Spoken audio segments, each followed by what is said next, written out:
Now, 10 minutes earlier, we are going to start second session, political economy and politics and economics too. So we have actually the 7 presenter, but we have too much tight times. So I'm going to save my own presentation and 6 presenters. We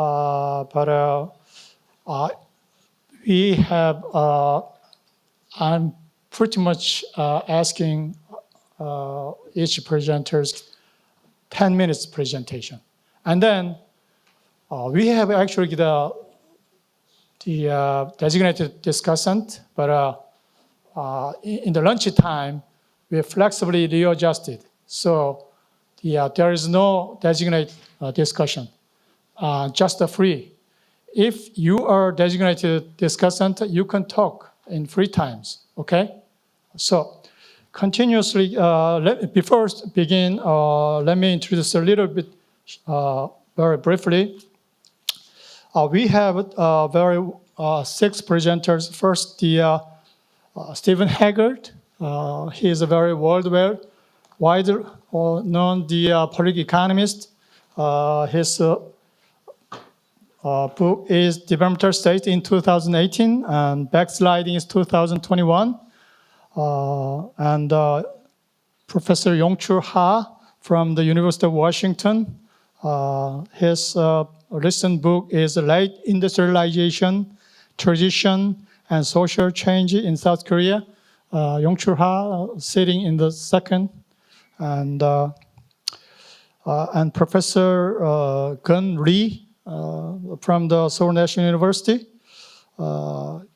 His book is Innovation Development Detours for Latecomers, 2023, and Challenge of Technology and Economic Catch-up in Emerging Economies. There's many other books, but I mean, let me short. Anyway, and first, Elizabeth Thurban from the University of New South Wales from Australia.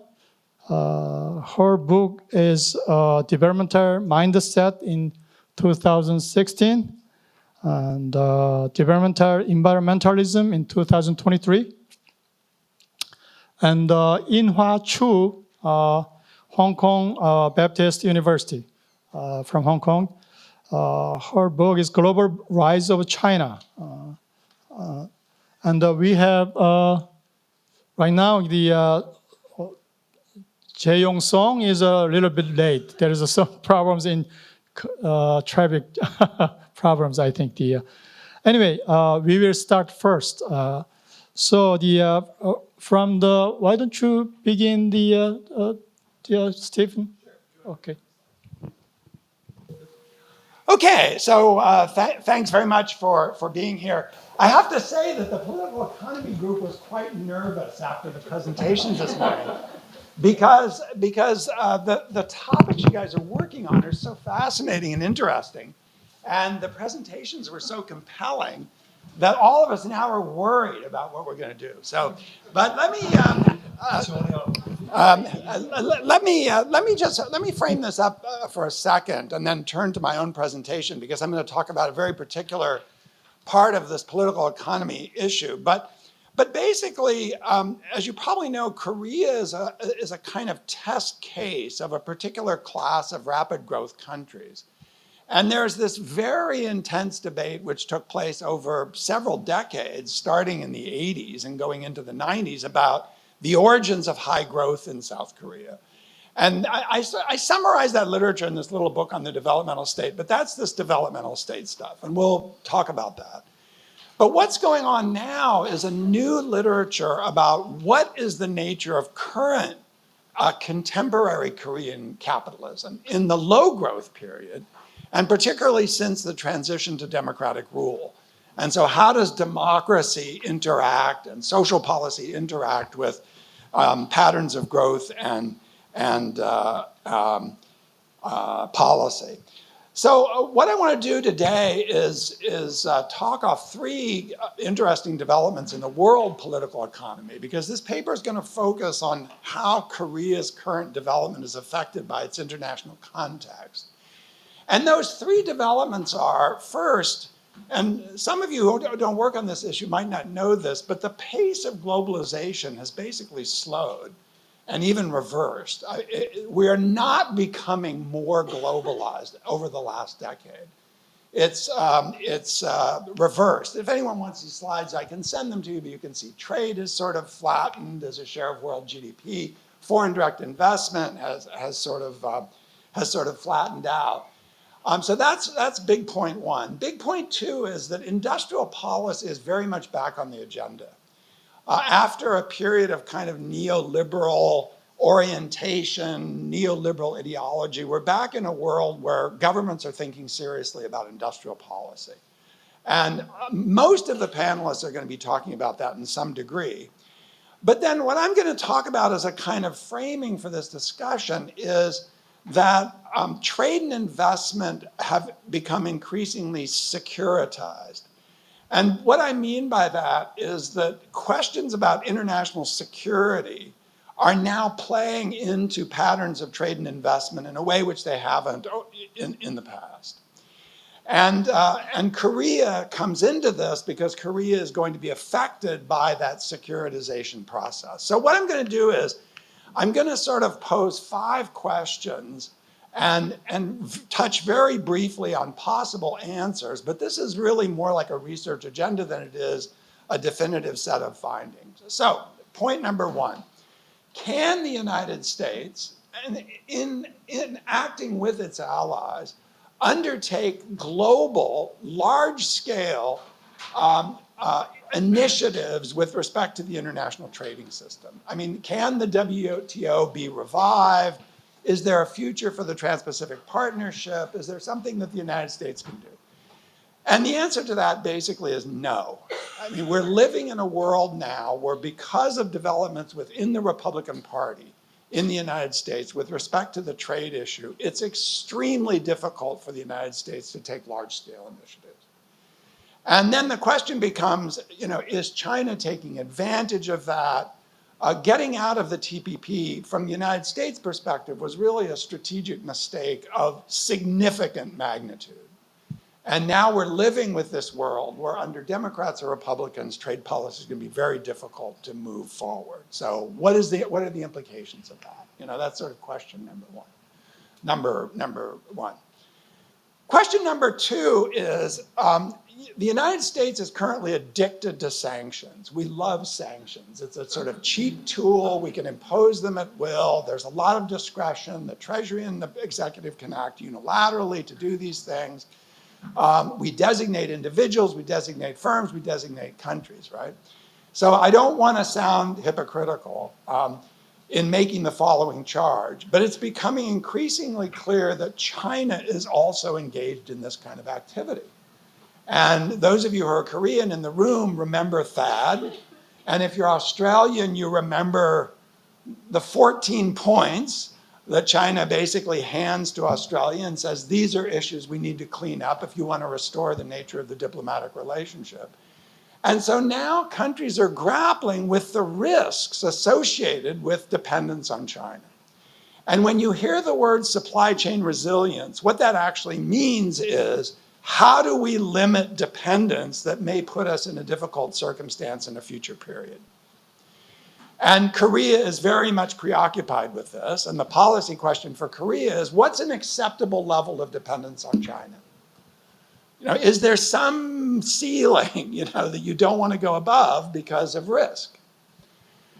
And by the way, China, North Korea, Russia are also, de-risking. They're trading with one another, and you're getting parallel universes in the world economy where you've got this world and then you've got that world.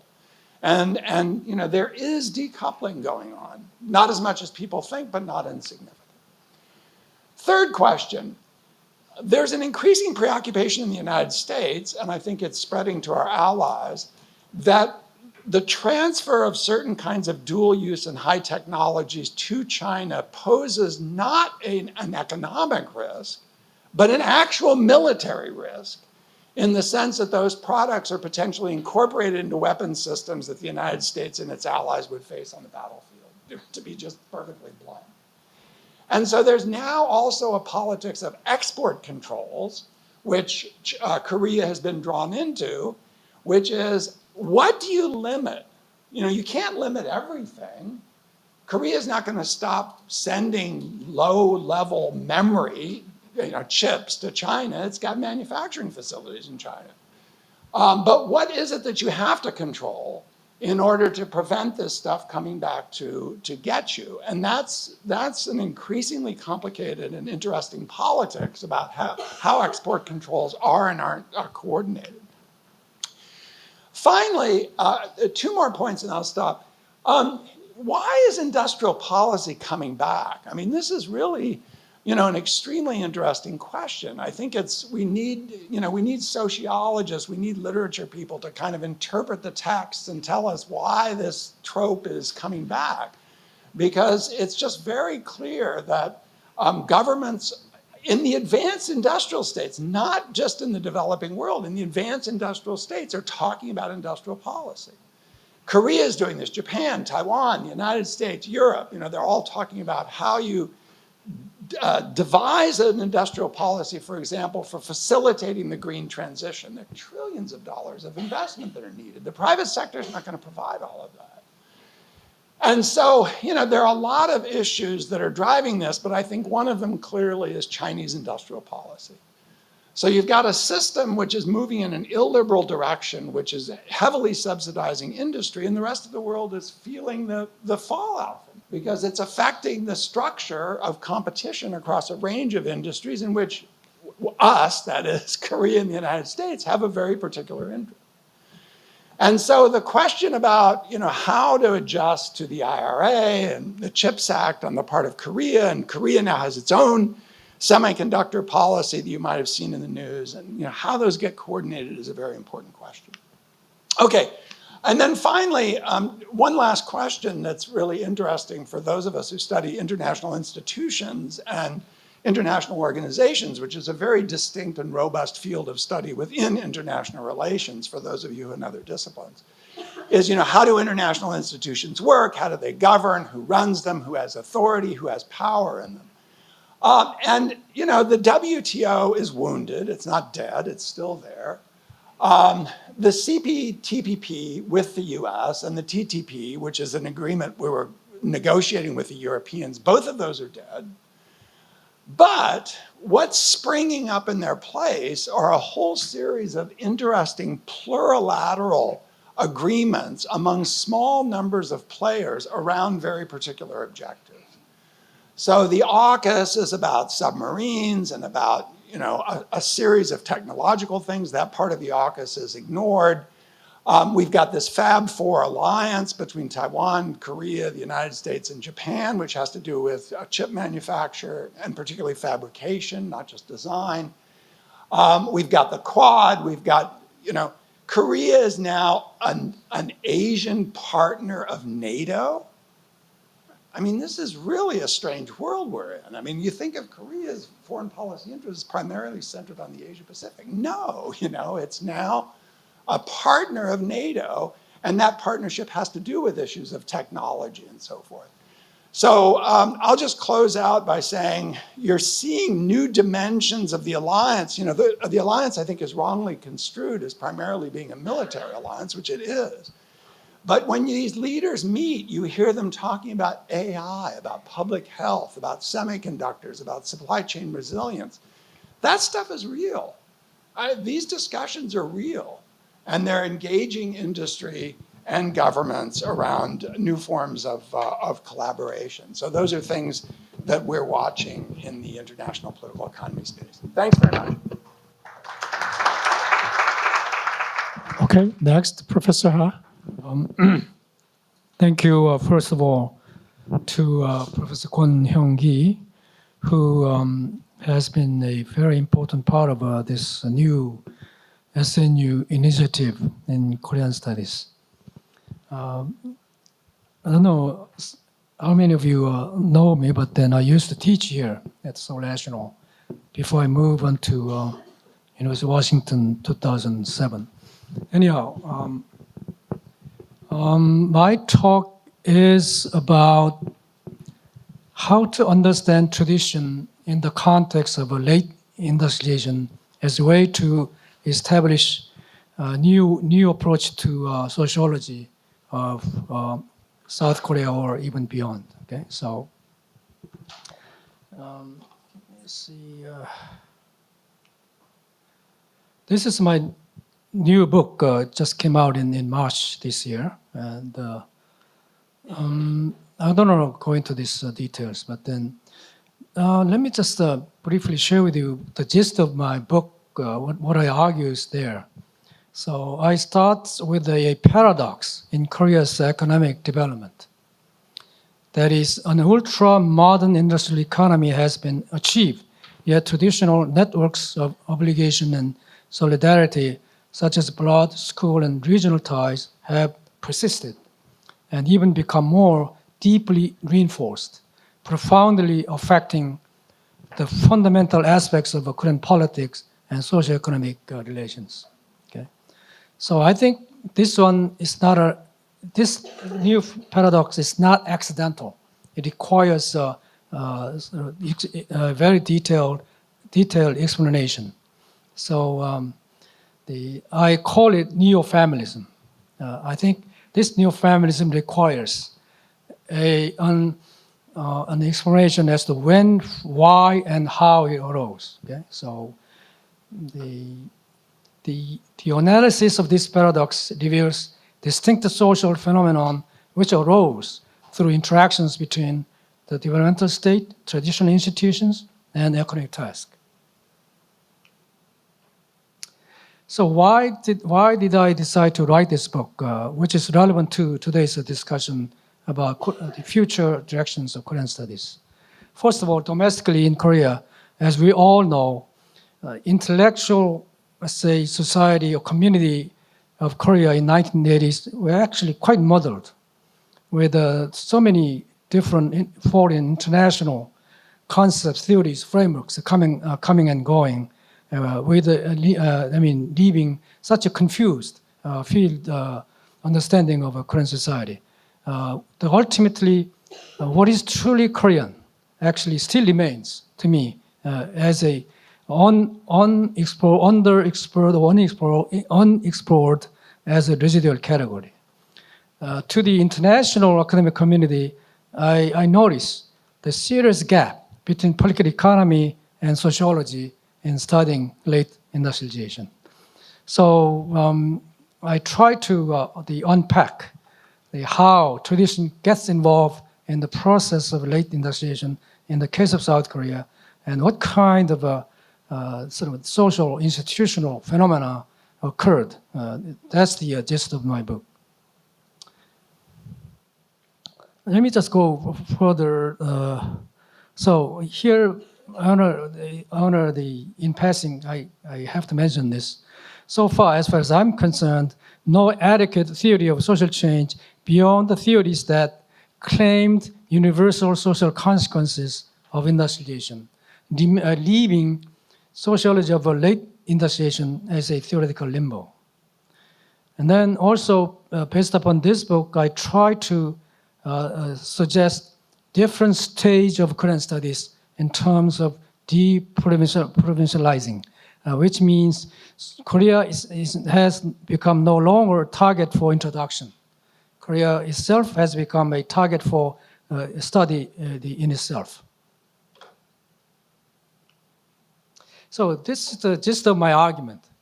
In the current, the most literature on political economy, they heavily, although they use different concepts, but basically I'm here draw upon one concept, embedded autonomy, usually, developed by Peter Evans. But then, no matter who invented that, that's not a question here. The question here is, according to political economy framework, this society is bigger the structure, and inside it there's a state.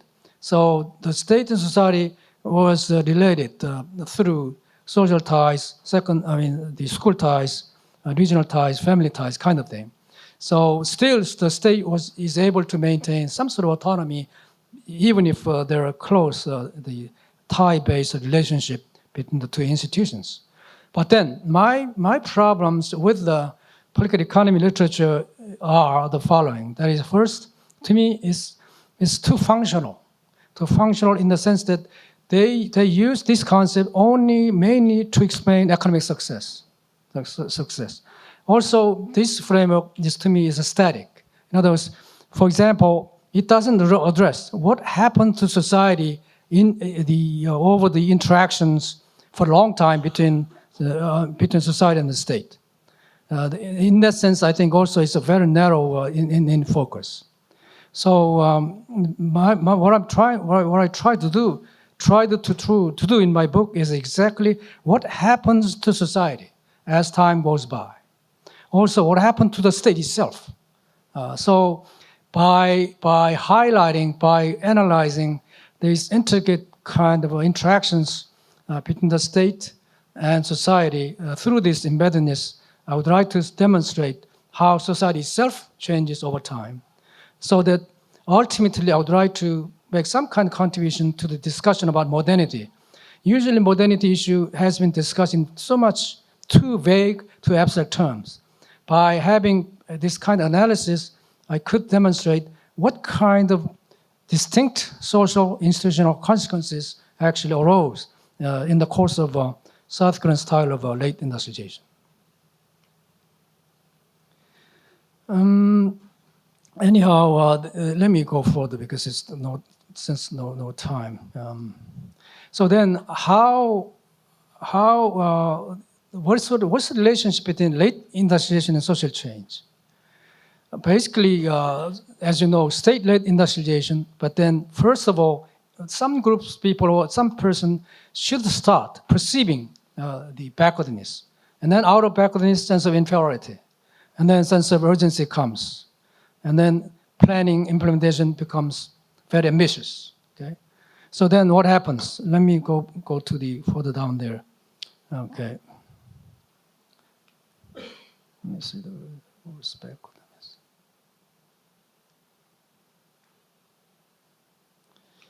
Where is it? Okay.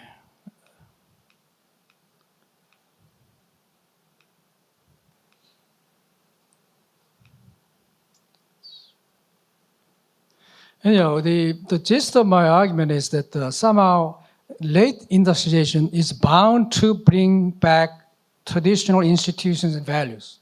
Why? To facilitate the speed of economic development.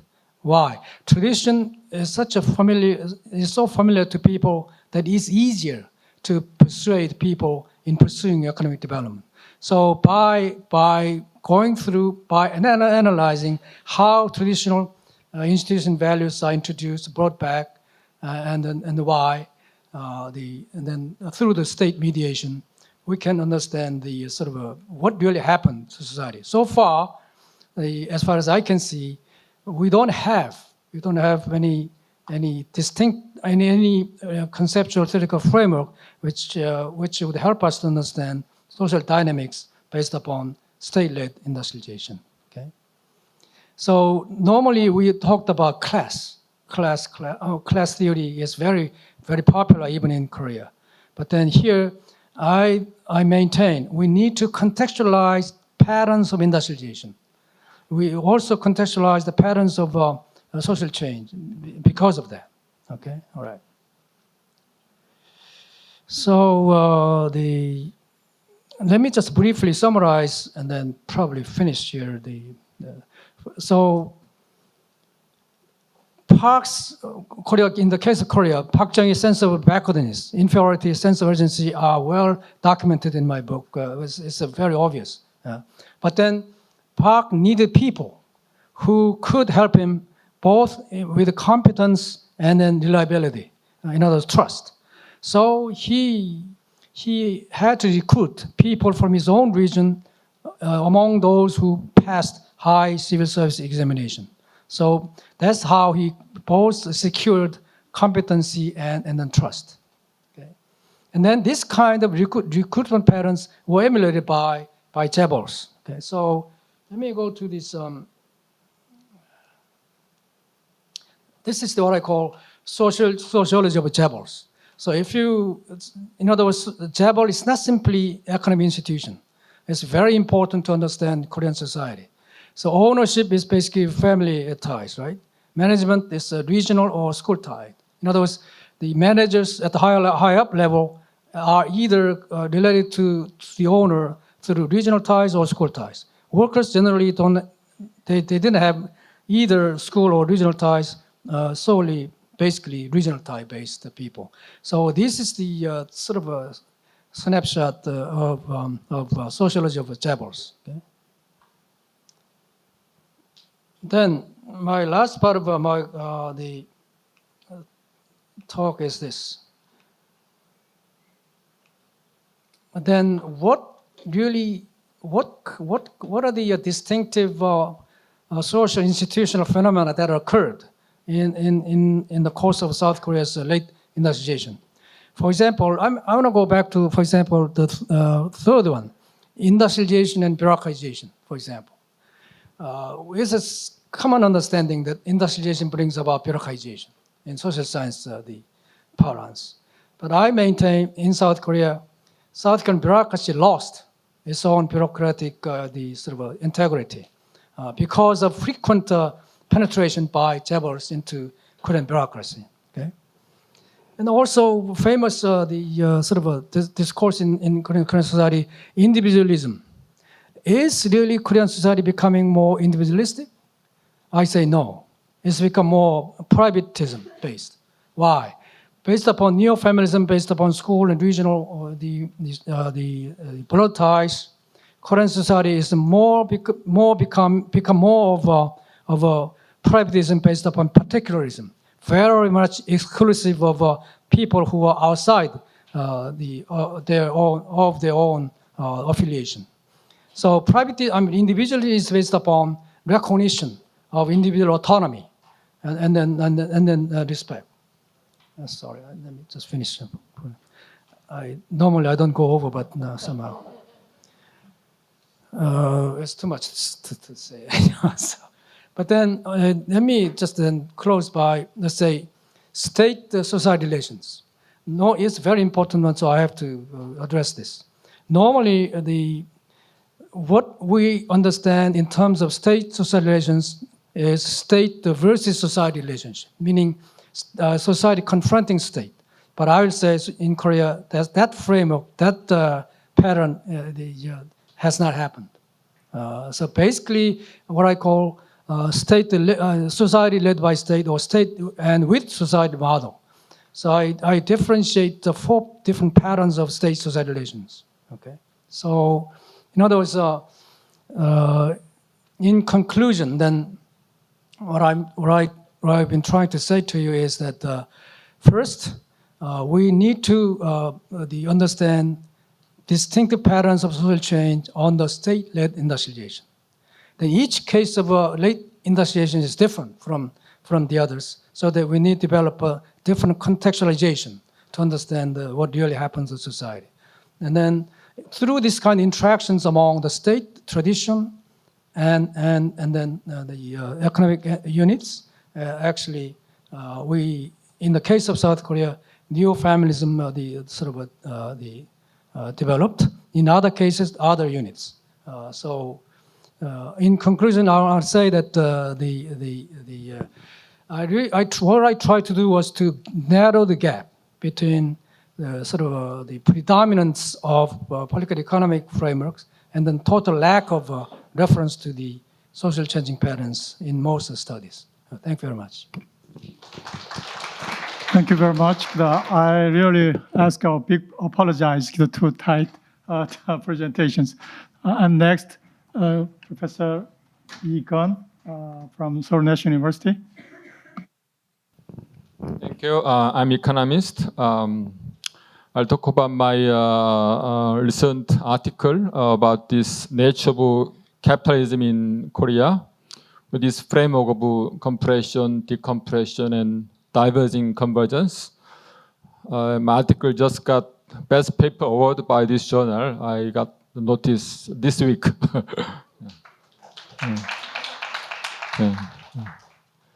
So this shows the Korea's per capita income level in PPP. Used to be very low, but now it's converging to level of typical European major economies. So that's I call we need to change from thinking about catching up to convergence. But issue, what kind of convergence? Okay, that's the issue I'm addressing. Okay. And this is the one-page summary of my whole argument. So many of you know this term compressed development, which is about rapid economic growth Korea achieved under developmental state without democracy and without market liberalization. Then decompression means achieving democracy and market opening or liberalization. That started from 1987 grand democratization struggle, also economically 1997 financial crisis. The end is that about middle-late 2000, where Korea has a series of FTA with the US and China and so on, also first time Labour Party produced more than 10 members in the Korean National Congress. Then after that period of this diverging convergence, that means we are seeing different type of capitalism emerging in Korea. In other words, in terms of slow growth and rising inequality, Korea getting similar to Anglo-American capitalism. But in terms of welfare indicators, very low crime rate, long life expectancy, Korea similar to Southern Europe, Italy, Spain, and Japan in the same group. I call it self-capitalism. But in terms of labor market outcome, such as long working hours and gender wage gap, Korea is outlier. Nobody is close to Korea. Okay. But in terms of active labor market policy, Korea is similar to Northern Europe in terms of training and hiring incentives. So I call this strange combination. This I call multifaceted convergence to the West, or should I call it maturing of East Asian capitalism. Okay. So I'm asking several questions, starting from what's the source of political miracle, which means that very peaceful compromise democratization without disturbing economic progress. In other words, whether economic progress led to democratization or democracy led to economic growth, which one is causing which? That's big debate in the literatures. Asimov and others talk about you got to have a democracy. When you do that, you can have economic growth. But in Korea, it is reverse. That's my position. Okay? Then this question is that how come this there was a very peaceful democratization and it led to economic growth? Is that the answer is that the compressed growth led to formation of middle class. Who demanded democracy? That's why democracy has become more compromised without involving much violences. Okay. So our economic growth was not just economic growth, but also come together with the equity. It was equalizing growth, very Gini coefficient decreasing over time, and there was a rapid rise of wage rate. Okay. This shows Gini coefficient. Initial increase, but since 70s, it keeps decreasing. That means equalizing growth. Only after 9 and 7, it increase, but it's happening in every country around the world. Okay. This shows the rise of middle class. New middle class formed through this compressed growth period. So we form very strong middle class. They are who are the basis, material base for democratization demand. Okay. And this shows share of decent jobs increasing rapidly. Well-paid jobs increased in Korea during this 70s, 80s. Okay. Then second question is that how can we have a now stable democracy, whereas in many countries in emerging world, very fragile democracy, like the take over Thailand, right? The answer is that the Kim Young-san government, who merged with the military parties, has a very radical purge of all former military-born elite. Within 3 months of his term, he all fired all the former military elite in the positions. Okay? And due to that, there was a sharp turn of the political leadership elite from former military to civilian activists. Okay? So this shows a number of the parliamentary members in terms of background. This is the share of the military background. They are now very little, where there is a rise of former the activist group become very dominant, new elite. So this has become a source of a very stable democracy in Korea. Then the third question is how we can link decompression to convergence. Why decompression leading to convergence? Because Korean cases, the 1997 the crisis and the IMF import reform kind of imposed the Anglo-American style institution planted in Korean soil. So it's forced by outside sources. That's what source the convergences, bringing the financialization and so on. Okay. So this shows Korean economic growth getting slower and slower, similar to Japan, Korea both converging to the level of US, whereas inequality by top 10% income share, this is US, next is Korea, this is Japan. So we are now no more fast growth, we are now slowing growth and rising inequality. In that sense, we are converging to Anglo-American capitalism. Okay? I proved that by some data analysis called cross-analysis, which is to classify country into grouping in terms of indicators. In terms of this growth rate, employment, top 10% share, this East Asian group is now empty from 1990 because Korea, Japan joined Anglo-American group in terms of these indicators. That means end of East Asian capitalism. No more East Asian miracle. We joined Anglo-American capitalism. Taiwan joined Northern European group. This is Continental European group. So no more East Asian miracle. We are now joining Anglo-American capitalism. Okay. But is Korea really becoming like American capitalism or not? Nobody believes that. Okay. So my next question is, let's look at more indicators. Okay. That's why I look at first these indicators of birth rate, divorce rate, crime rate, inequality.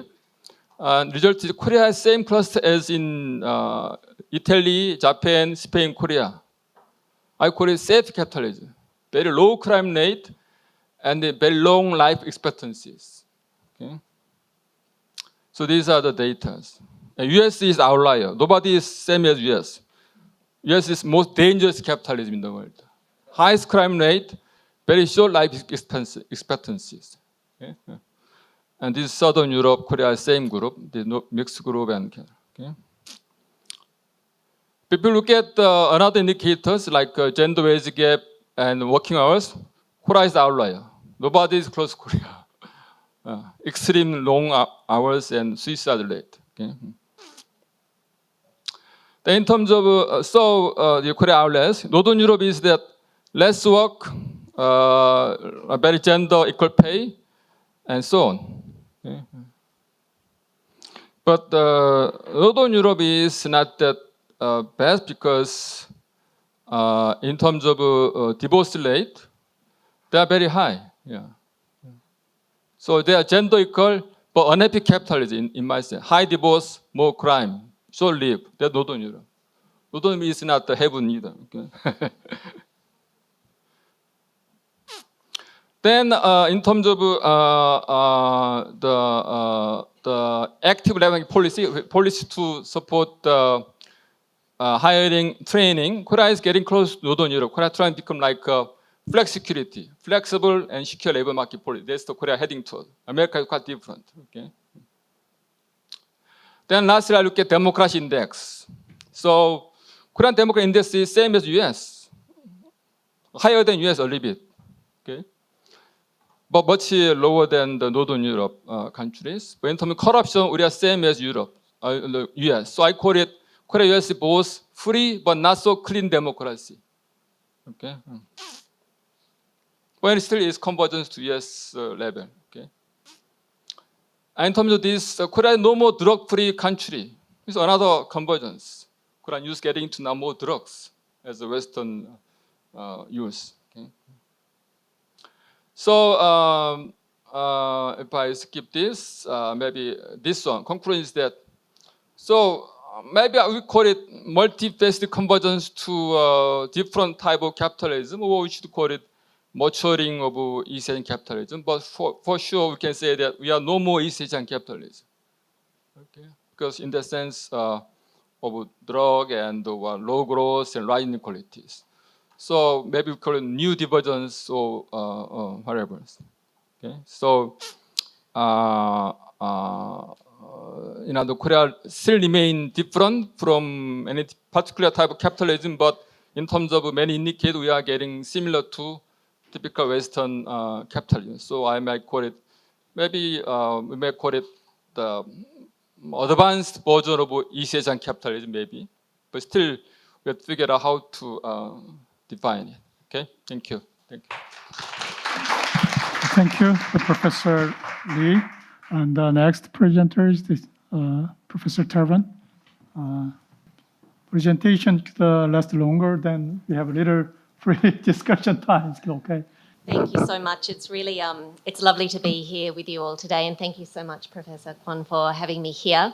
I'm speaking today about a new project that I'm working on with my wonderful Australian collaborators, Dr. Alexander Mitchell-Hind and Hao Tan, who can't be here today with us in person. Oops, sorry, but I'll just hold it. But they're certainly here with us in spirit. So this project draws on, it really draws together some threads that I've been working on over a number of years with a number of different collaborators. So one is my book, co-authored book with John Matthews and Son Young Kim and Hao Tan, called Developmental Environmentalism, State Ambition and Creative Destruction in East Asia's Green Energy Transition. And that one is available for free from Oxford University Press for download. So you can enjoy that gratis from the Australian government. And then also a couple of pieces with Linda Weiss on a new kind of economic statecraft that we observe emerging in Northeast Asia. And then tying that together with Alexander and how I'm working on a project that really charts the emergence of a new kind of statecraft centred on the use of green energy for national security objectives. And so this is what we call green energy statecraft. So to give you a little bit of I guess a kind of context or the analytical starting point, we start with this polycrisis. So what is a polycrisis?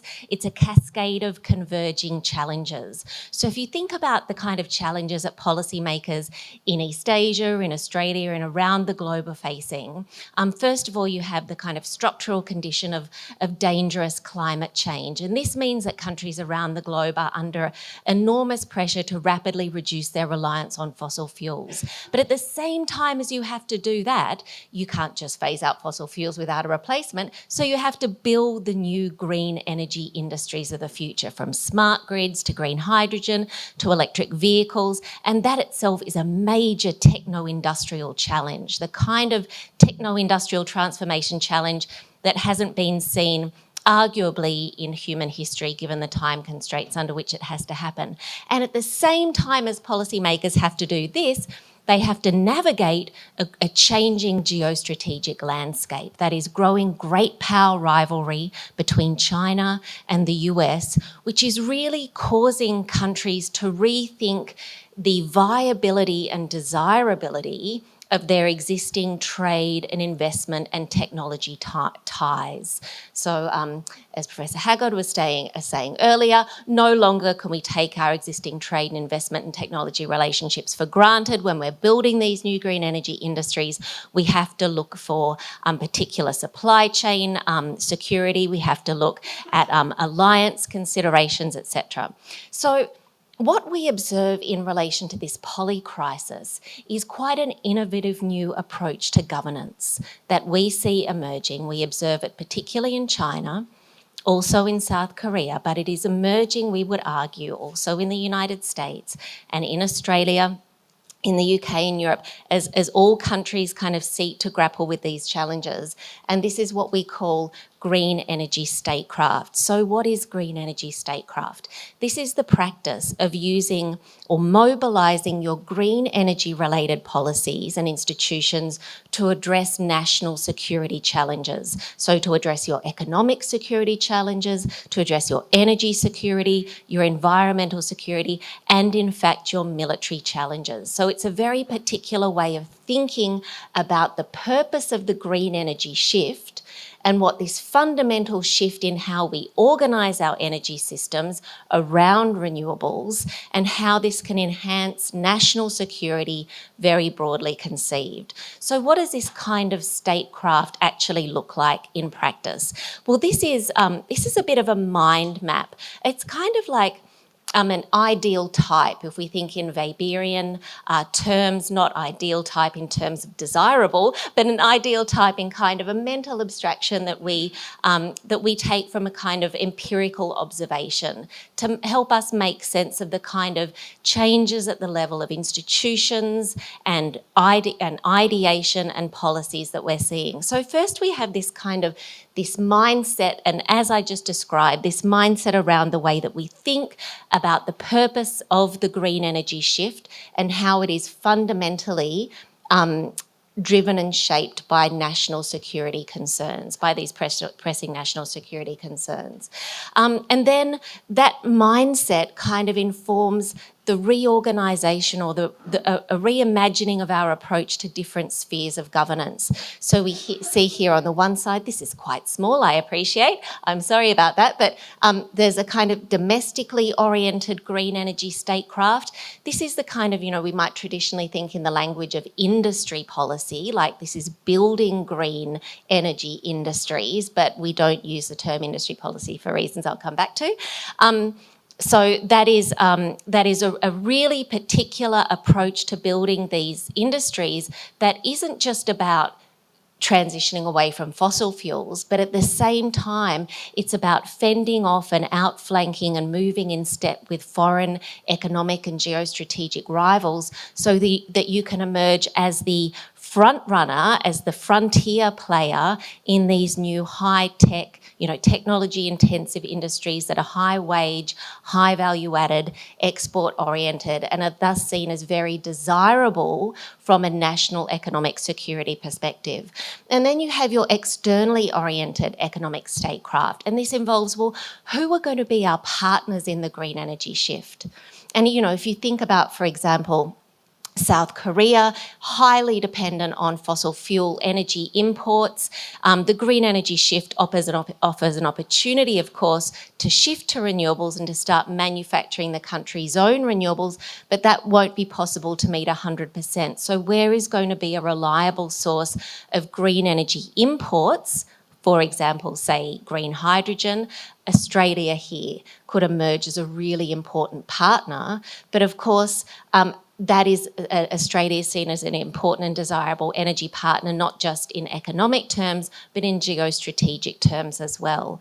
And from Australia's perspective, reimagining that relationship, that Australia-Korea relationship, and reorienting it from its very historically fossil fuel-oriented kind of relationship to a green energy relationship is it going to involve many different kinds of challenges. So, for example, Australia may no longer simply be willing just to ship green molecules like we ship fossil fuels, without also being concerned about how Korean investment in green energy is going to help Australia increase its technological upgrading, its manufacturing capabilities in this broader geostrategic landscape. So we have, in green energy statecraft, you see this growing consideration about the relationship between domestic green energy and economic policy making and externally oriented. At the same time, you have these financial foundations, which is how countries are reorienting their financial systems to turbocharge the green energy shift. And at the centre, the really important part is this social and political consensus. How do you build the social consensus around the green energy shift to actually support the government's ambition to be a front runner when, for example, in Australia, we face a lot of contention around, you know, our shift away from fossil fuels. So this is the kind of, you know, we argue it's an ideal type in that to really practice the art of green energy statecraft effectively, you have to be able to play in a very sophisticated way across all of these areas of governance. So how is green energy statecraft different from green industrial policy? Well, we say it's different in a couple of ways, and here we draw on my work with Linda Weiss on economic statecraft more generally and how it differs from industrial policy. In the industrial policy is a really generic term. It doesn't imply a particular strategic approach. It's just any policy that can change the industrial structure of the nation, and that can be for any goal, like building jobs or promoting regional areas or even pork barrelling, graft, whereas statecraft implies this very strategic approach. And therefore it's typically tied to performance incentives. It's very closely monitored for outcomes. And finally, what does all this mean? Well, we argue, and this is probably the most, exciting analytically, is that this re-emergence, or this new emergence, of green energy statecraft means that we're very likely to see the potential emergence of new energy superpowers. Previously, energy superpowers were only able to emerge if they enjoyed an abundance of natural resource wealth. But now we see a much larger range of actors, given the kind of manufacturing basis of the green energy shift. We see the potential for new energy superpowers to emerge. So you see the UK making this claim, you see the US making this claim, you see Australia making this claim to kind of energy superpowerdom. And so we argue that this could see a fundamental reshifting of, reorienting of power relationships in the region, which is something that deserves scrutiny, we would suggest. And I think that is my 10 minutes. Almost exactly, I hope. Thank you. Thank you very much. And next presenter is... All right, great. All right. Yes, I'd like to say thank you to all of you for being present here in this meeting. And of course, to Professor Kwong for inviting me here. It's definitely a privilege. Okay, well, my paper, it evolves around three main themes or three main research questions. The first one is actually, as many of these presenters in this section suggest, East Asian economic miracles, or the rapid growth of, say, Japan, South Korea, and Taiwan, to a number of scholars was facilitated by the developmental state. And people over the years have identified a number of institutional characteristics of the developmental state, including the kind of state organization, national policies, etc. Now, firstly, I do not entirely disagree, but just want to make one point. Suggesting here in this particular paper that Taiwan and South Korea are actually quite different in terms of some of its policies. And I think a lot of people have noticed that. It's not something new that I talk about. well, specifically, South Korea is much more prone to select winners and do that sort of big push policy, and therefore it turns out, as it turns out, it generates a number of major corporations. Now, this does not actually occur in the case of Taiwan. And my point here today is actually saying that it has a lot to do with the geopolitical context, as well as the kind of social structural factors. So instead of just focusing on the kind of state institutions, I suggest that it is also important to look at the geopolitical context and the social structural factors of those societies themselves. So this is the first point. And then the second point of my paper is, of course, to look at the more recent changes. So most people would say that, well, the developmental state was probably still alive up to the mid-1980s. But then by the mid-1980s, a lot of things have changed. And so the question is the developmental state dead or not? Or is it still resilient? My argument, the second point, is that, well, to a large extent, it is not the old developmental state that we see. So a long time ago, Park Chung-hee could tell some of those chaebols to export this and that, and they would definitely do so. Nowadays, it's not the same phenomenon, but I tend to consider that there are still some elements of this developmental state that are still there. So to some extent, we can see a level of resilience. So I try to make that point, the second point. And then thirdly, I also try to look at what are the changes. Now, given all these changes, are Taiwan and South Korea still similar or not? And I tend to say that, well, they retain some differences. And once again, it has to do with the kind of social structural and geopolitical context within which their governments or their state operate. So these are the three major points that I try to make in my paper. So, this would be the plan of my paper. So I start by looking at the so-called common features of the developmental state. And then I try to examine the key differences between South Korea and Taiwan up to the mid-1980s. Specifically, I would look at the policy use and then the distributive implications, as well as the importance of geopolitical and socio-political factors. And then after that, in the third section, I look at the post-mid-1980s changes, including globalization, democratization of these societies, and then China's rise.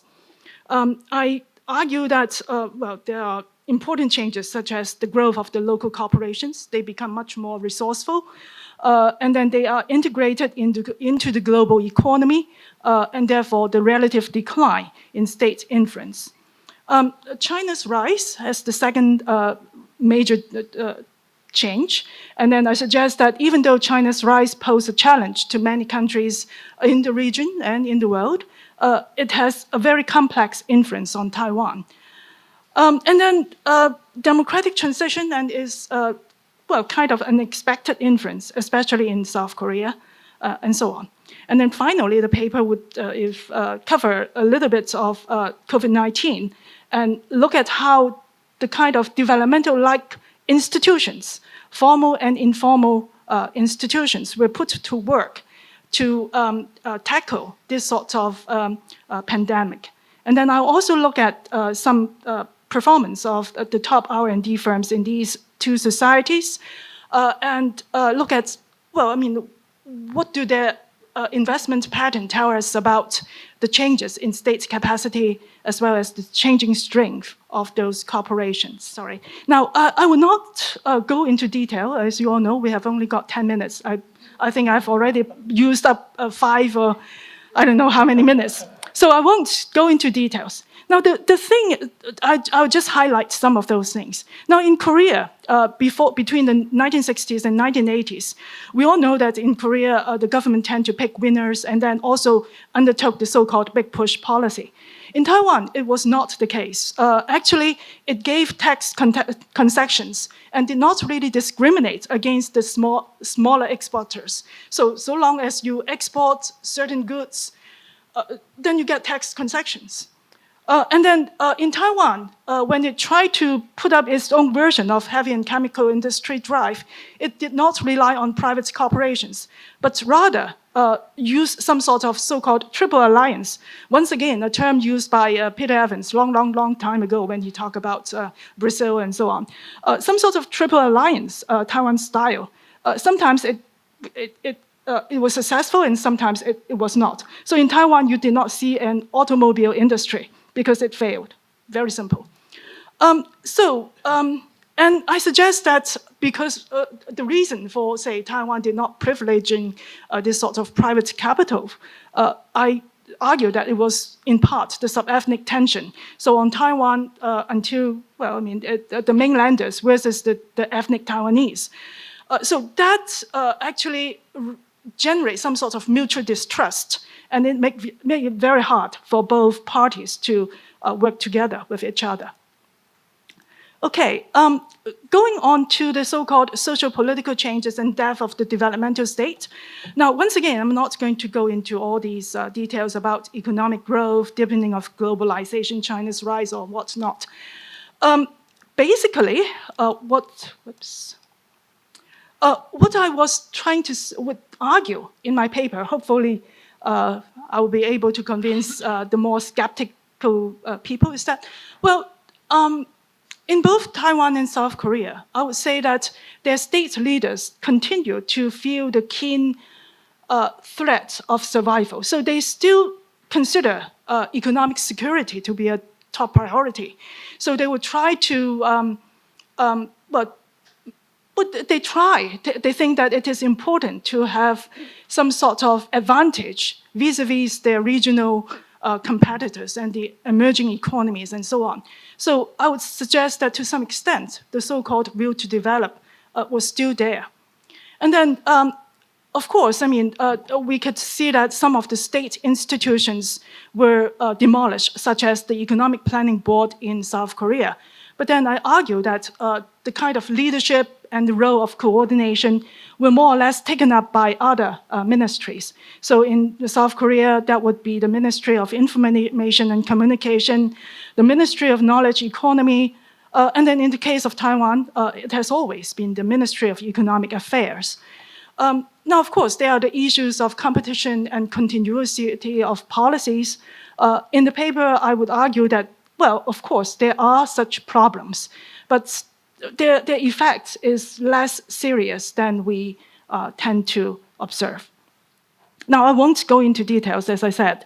Now, and the state, even though the private corporations have grown a lot, but I would like to argue that the government still use a bunch of policy tools, and they also own some valuable resources that they could mobilize. So in Korea and Taiwan, actually I ran out of time already. In Korea and Taiwan, I use my clock, okay, so let me just be quick. They possess valuable resources. Say non-monetary ones would be, say, land, or spectrum, or invisible radio frequency. The governments possess the rights to make and implement rules and regulations, and those are important. I can always quote people like Polanyi to say that, market is being made, and so these sorts of rules and regulation making is important in the generation of labor markets, markets for consumer goods, and all that sort of thing. And then monetary resources, taxation, R&D funds, and so on and so forth, they are still being used to a large extent. And then these two societies, their governments still craft some sort of roadmaps or economic plans. So basically, they try to talk about some upstream and downstream industries and how they could coordinate with each other in order to facilitate the emergence of, say, a certain supply chain and all that sort of thing. So those are the things, policy tools that they would use. Now, concerning the R&D funds, you can see that the private sector has actually much more. What I was trying to say in the next few slides is that actually it is some of those large corporations would not consider it beneath them to try to work with the government. I cite the example of Hyundai Motor. It worked with the Ministry of Knowledge Economy and the Ministry of Industry, Trade and Energy to do some project on fuel cell electric vehicles. And then in Hyundai Motor's own website, it actually gave credit to the Polaris project launched in conjunction with the Korean government's G7 project for the corporation's ability to independently develop complete fuel cell vehicle systems. That sort of thing. And then in Taiwan too. Okay, sorry. Taiwan's rise, China's rise. When I say that it complicated the situation, it's because it intensifies identity politics in Taiwan, and therefore it renders it difficult to compromise even in simple economic matters. So securitize of economic matters much further than in the case of South Korea, I would argue, and therefore it considerably weakens its state capacity. Okay, well, I don't really have time to go on, and I don't want to take away. You can ask me questions about what I have to say later on. But basically, just COVID-19. So you can see that Taiwan and South Korea use very much like developmental state sort of pilot agency things to build up something very rapidly, in a very short period of time. And then the top R&D is, I talk about historical institutionalism. So once again, even though in South Korea, actually much of the public R&D money actually go to the small and medium industry sectors. But then if you look at it, South Korea is still very much chaebol dominated. So if you look at the aggregate top 1,000 firms in the EU's R&D scoreboard. So 17 of South Korea's companies were in that top 1,000. And it together aggregate invest 34014 million euros on R&D, and 54.2% was invested by the topmost company. That would be Samsung Electronics, of course. And then in Taiwan, the topmost is TSMC. Is only 3.4%, and it has actually a larger number of R&D top investors in that top 1,000 firms. So it's still very different. Okay, so I'll stop here. And yeah, sorry for the I really appreciate to enduring that very tight time pressures. Next presenter is Professor Song. Please. Good afternoon. Jae-Yong Song. I'm teaching strategy and international management in the Seoul National University Business School. Actually, empirical research has shown most technological and industrial fields have been dominated by companies from advanced countries. An explanation of such persistence was provided by New Growth Theory, which suggests that the technological catch-up of latecomers from developing countries is very difficult due to increasing in terms of scale, physical and human resources, and geographical localization of technological knowledge. In spite of such gloomy predictions, Korea stands out as an example of countries which successfully caught up with and leapfrogged incumbent leaders in advanced countries in such industries as electronics and semiconductors. A notable example is, of course, Samsung Electronics. And in the semiconductor industry, Samsung started as a mere assembler of discrete devices, but eventually Samsung became the global leader of the memory chips and maintained that kind of leadership for more than 30 years. So in my own study, I plan to investigate the evolution of technology sourcing strategies of latecomers in Korea, such as Samsung Electronics, in the catch-up and leapfrogging process. Okay. Actually, these successful companies which caught up with industry incumbents, they have skillfully used the so-called the imitation to innovation strategy in terms of R&D resource allocation as a basis of technological catch-up. Professor Lin-Soo Kim actually defined the concept of imitation to innovation model. And according to Lin-Soo Kim, latecomer firms follow this sequential path from a duplicative imitator through a creative imitator to eventually an innovator. In the duplicative imitation stage, latecomer firms utilized technology sourcing strategies such as reverse engineering, licensing in, or OEM manufacturing. But over time, these companies began to invest in R&D, and they began to modify technologies which they imitated or licensed, and adding unique attributes and so on. But eventually, these latecomer firms try to develop their own original and innovative technologies by investing heavily in R&D.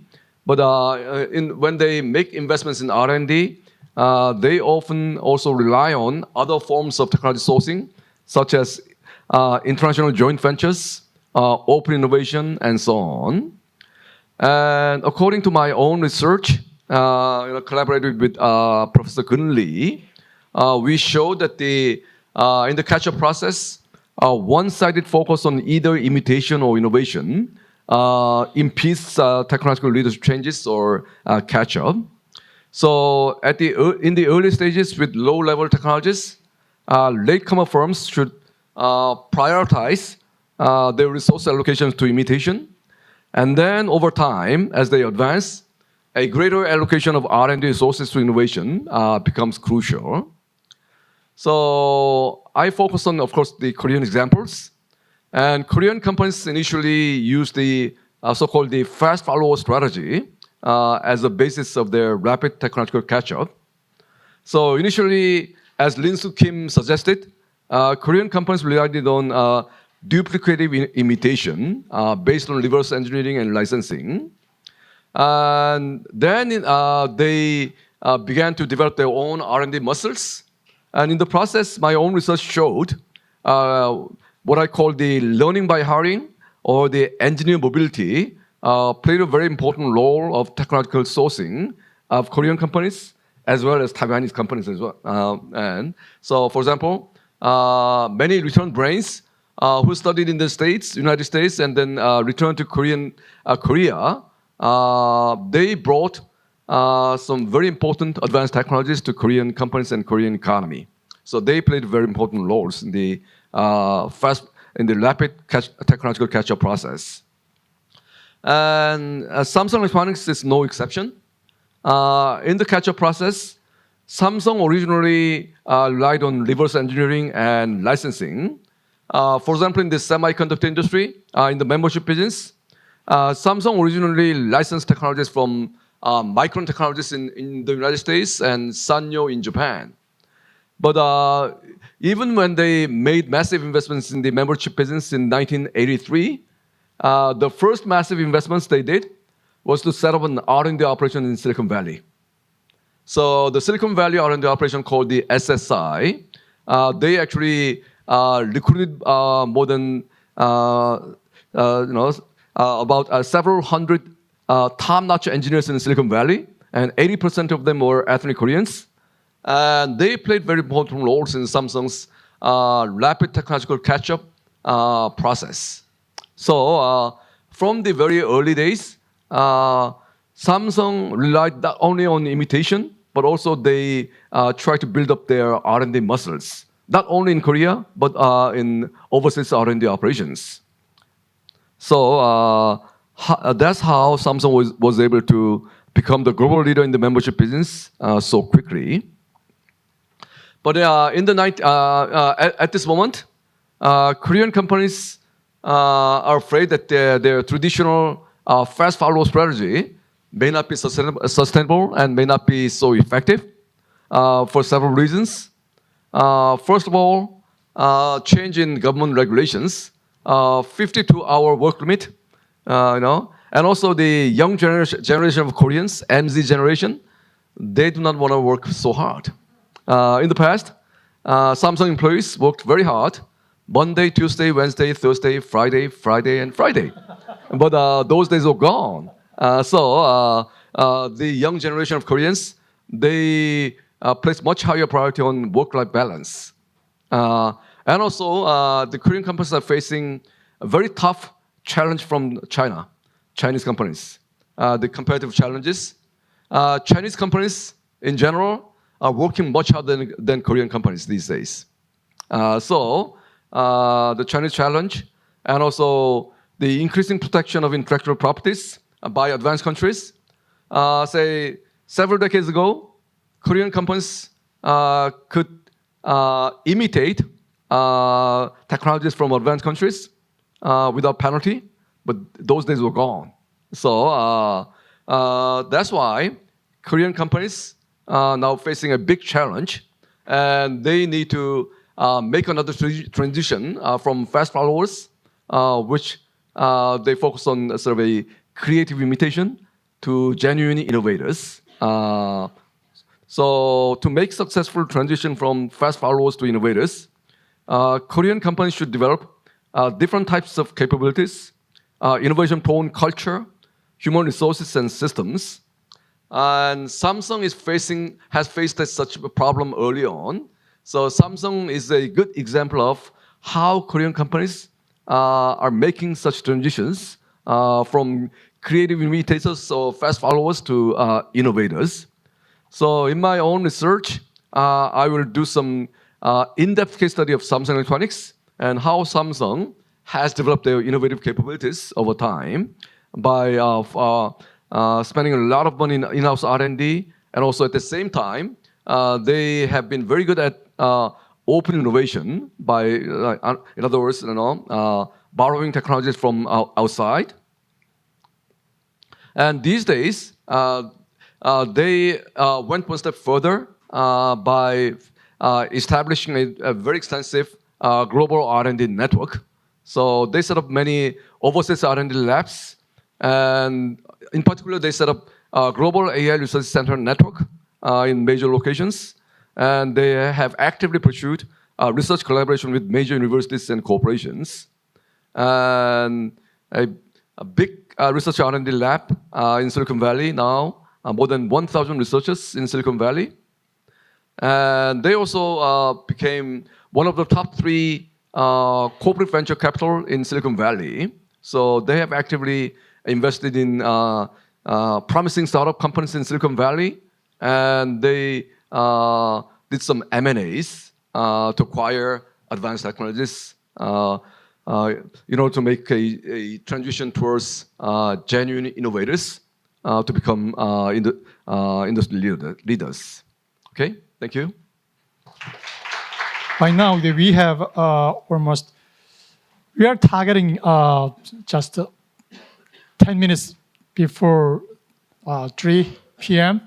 If you are allowed, we are going to use the 10 minutes more, but I mean, this is our targeting. Anyway, we have free discussions, and originally we had the designated discussant, but we just eliminated whole other things, and we are going to have free discussions.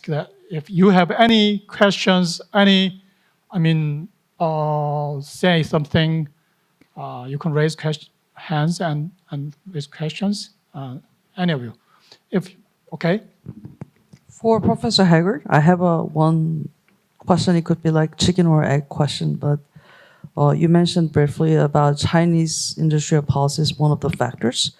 But listening to that, I had a question: is it because really Chinese industrial policy mattered, or is it actually because of the performance, the end craft of the performance? If Chinese economy didn't take up that successfully, would it actually have mattered? So in terms of that, we need to distinguish strictly between the performance. If it was not successful, does it matter because it succeeded, or is it really because of industrial policy itself? I see that trend that industrial policy really showed up at front in the United States as well. Recently reading like readers like Robert Atkinson, I see it's very peculiar that they start to talk about industrial policy more openly. But I think it's more like a very general trend, either in Korea or whether somewhere in, I don't know, but in any country, it seems it's like a general trend rather than it's particularly because of Chinese economic policy. Do you have any comment on that? And for the second question about Mr. Song, as a young generation, I have a brief comment. I think it's not that young generation is not as working hard as before, but considering my own personal experience as Hyundai man's daughter, it's partly because the company took care of every aspect of our life if you worked for Hyundai. When we were sick, we went to Hyundai Hospital. When we're gonna buy stuff, we're gonna go to Hyundai department store. Play tennis, we go to Hyundai Tennis Club.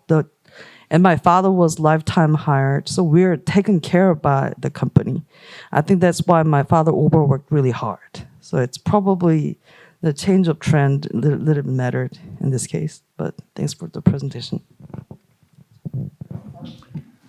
Look, I mean, this is a really interesting question. I'll rephrase it in a second and answer it.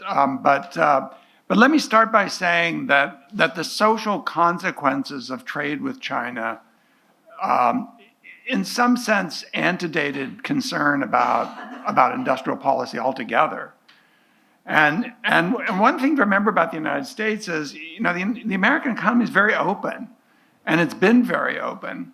But that openness has always come with this adjustment cost, which the United States has absorbed. And that's part of the reason you get the free riding language, because the US accepted, that's why I led with this question of the capacity of the United States to take large-scale trade initiatives, because the openness of the American market was seen as something that was in US economic interest, but also in its grand strategic interest, because the Allies were essentially incorporated into a trade system which was centered on the United States.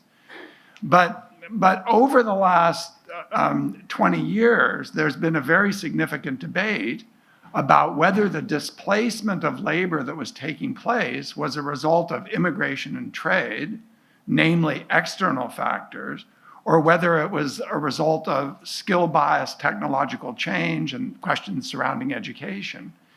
And economists had tended to gravitate towards the external factors being of relatively lesser importance than the nature of technological change. And three people, one of whom is a friend of mine, Gordon Hansen, Arthur Dorn and Hansen, wrote this extremely important paper. I think it's one of the most important economic papers of the last decade, at least on the international side. I don't know what you think, in which they demonstrated fairly conclusively that trade affected geographic areas in the United States, that is, those that were affected by the China trade, had a whole series of adverse social and economic outcomes. Loss of employment, higher welfare, higher disability, you know, what do Deaton and Case call it, deaths of, sort of deaths of despair, right? So let's just put aside industrial policy and say there's been a rethinking of just the trade relationship with China. But then, and this started under Hu Jintao, actually, this is not a Xi Jinping thing. You started to get this industrial policy which was focused particularly on the use of subsidies to industries. And that is something that the WTO couldn't address, or the US couldn't address through the WTO, because the subsidies code was written initially in the last round of trade negotiations in such a way that China could get around it. And so, I think the turn towards these massive industry-specific subsidies has really been a factor in driving the U.S. in the direction of what became the Trump trade policy.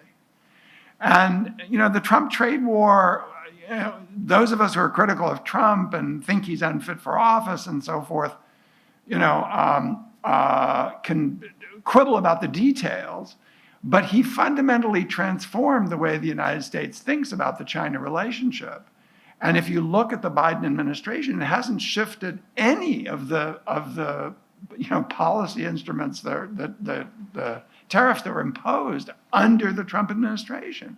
I mean, we've had a shift in administration that could be as big as night and day, yet there's been no change in what Trump had instituted in the, phase one, as he called it, of the trade war. So I don't know if, now let me just rephrase your question and make one more comment on it. So the question you're asking, though, is whether it's the success of the industrial policy rather than just industrial policy per se. And I think that if your favored policy tool is subsidies, then I'm not sure that distinction matters as much. Because you're going to get surplus capacity if, the Chinese are just investing in sectors where, the demand is just not there. And to me, this issue of Chinese subsidization, it's something it's been very difficult to get the Chinese to the negotiating table to address that issue. They don't want to talk about it. Well, what's the United States going to do? And I don't know about the Korean story, but the Europeans are now waking up to this. They were late to this, but they're now seeing it in EVs. Is the European market going to open itself to EVs? Chinese EVs? Well, that's it for the European EV market, for the producers, right? And so the same game is now being replayed as the United States shuts off the US market from Chinese EV imports. They're looking at, Europe, Eastern Europe, developing countries, and then they're going to have to face the question of adjusting to the subsidies as well. So I'm sorry for the long-winded answer, but I think this is quite central to why the United States and Korea are turning in the direction of developing their own industrial policies, because they're facing, a China which is pursuing an extremely aggressive industrial policy in these activities. Thank you. And the next one. Yes, in the rapid economic growth era, Korean companies guaranteed job security in exchange for strong commitment and loyalty of employees. But after the Asian financial crisis, Korea has adopted the American model. So that kind of job security was in danger, so especially for white-collar workers. So actually, many people had to quit their jobs in the early and say late 50s like that. So the young generation of Koreans did not expect that kind of the job security. So we could not expect that kind of the strong loyalty and commitment from these young generations. And also in particular in Gen Z generation, they are really different. Even in my classroom. So we should find out how to motivate these very smart young people, Gen Z. They are very smart, but unless they are motivated, they do not want to work hard. So the Korean companies should find ways how to motivate this young generation, Gen Z generation. And at this moment, I believe that many Korean companies are struggling how to motivate and how to make them productive. Okay. Okay, thank you. As a coordinator, personally, I direct really interesting questions to Professor Haag. Can I have a quick questions? Okay. I think Professor Haag's presentation is really interesting to me. I mean, not a universal capitalism, which is mostly embedded their traditional culture or social structure. And this is very impressive ideas. And my question is, so the Korea, as a latecomers, the traditional, even there, Korea has a highly industrialized, advanced country, but still traditional bonds remained. I think the most latecomers, or except I don't know, the US or UK or other countries are latecomers. And also they are mixed up the traditional ties and also advanced industrial system. But the problem is, my question is, why in Korea the neo-feminism or particular social ties are remained, not class, not, let's say, trade associations, blah, blah, blah. So that's the big question to me. I've never been under time pressure like this, but so let me elaborate more. Basically, I was supposed to address the what I call institutional ironies of a late industrialization. That is that the faster the state pursues industrialization, the more need for relying on traditions. So, as I said earlier, to facilitate the industrialization process. That's the irony. Irony because it is irony because normally it's counterintuitive to think that the tradition is needed. Anyhow, having said that, each case of late industrialization is different. So why Korean society end up with neo-feminism? Exactly because the way in which Park Chung-hee recruited the people around him in terms of loyalty and competence. So within Korean bureaucracy is a mixture of merit and then the particularism. So meaning, for example, regional ties. So as the state employs such a strategy of recruitment, as I said earlier, chaebols actually emulate what I call mimetic recruitment behaviors of chaebols. So then through the interactions between the two sectors, actually it got reinforced. And then the bulk of so-called middle class of chaebols, they are the conveyors of these new familial ties. And also in terms of chaebol relationship with the small medium industries. Actually, that's another the source for amplifying this impact throughout the society. So in the case of Japan, it's different. This is ES society. In the case of Germany, it's the remaining Junker class actually was a big factor. In the Soviet Union, Stalin even reintroduced sort of a classical bourgeois elements into its own industrialization.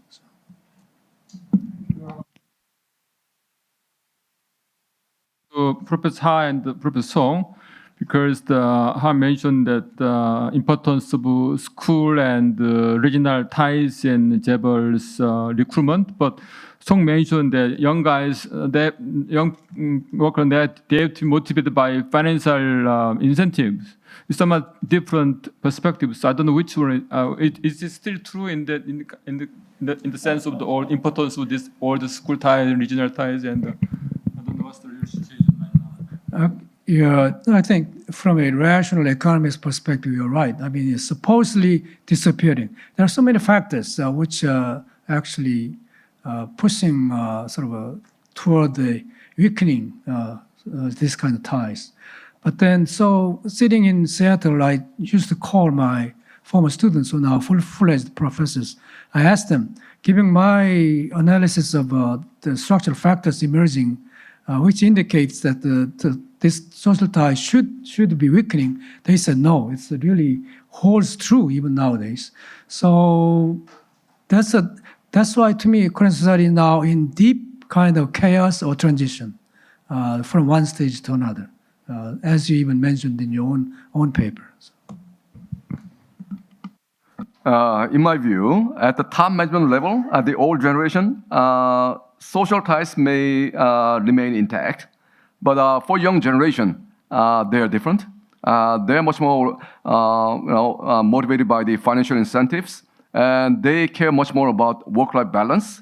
So these days, even Samsung Electronics struggle to recruit top-notch, elite engineers and managers, especially the young guys. They're young guys in Korea. if they are paid more, they're willing to work for, say, Google and multinational corporations, and they are willing to work for Naver and Kakao. So Samsung, even Samsung Electronics, has growing difficulty recruiting top-notch, elite managers and engineers from young generation. So these young people, in my view, they don't care much about that kind of social ties, regional or school ties. We're sitting we're sitting at SNU, by the way. Don't tell me there are no school ties. Neo-familism, I divide into two types. One is a state-based neo-familism, now market-based one. So now what's going in Korea is a market-based one. Why? Market is creating anxiety, uncertainty, some high-level competition. So it's market-driven neo-familism now is just emerging in Korean society. So.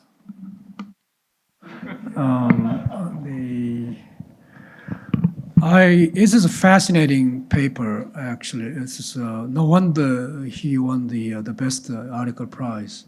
You deserve all that. Having said that, however, when I read your paper, I noticed it's more or less kind of a snapshot of what's going on. So because you are based upon performance of labor, the chaebols, all this. But I would like to see more of the institutional sort of, let's say, confusion or pluralities, whatever you call it. In other words, for example, in your discussion of labor, you talked about how working hours and layoff kind of thing. But in order to demonstrate, let's say, complexity of transition or convergence, I would have liked to see more of the institutional, let's say, the competition or coexistence of different patterns of labor relations. As far as I can see, in one paper that I read, that said that there are at least 4 different patterns of labor relations in South Korea now. And so by demonstrating different models contending at a certain point of time, I thought you could demonstrate more dynamic picture of this kind of the convergence issue. But also the term convergence to me, in other words, maybe too strong, because convergence somehow contains a sense of direction, in certain direction. So rather than letting us anticipating certain direction of change, I would like to see more or less the real picture as it is at this point. Whether that will convergence onto something or not, I think probably is too premature for us to say at this point. Thank you. It's a relevant point. Actually, this article, so I used a more condensed version of using indicators. But the article is actually summary of the book length manuscript, which is under review by some pressure.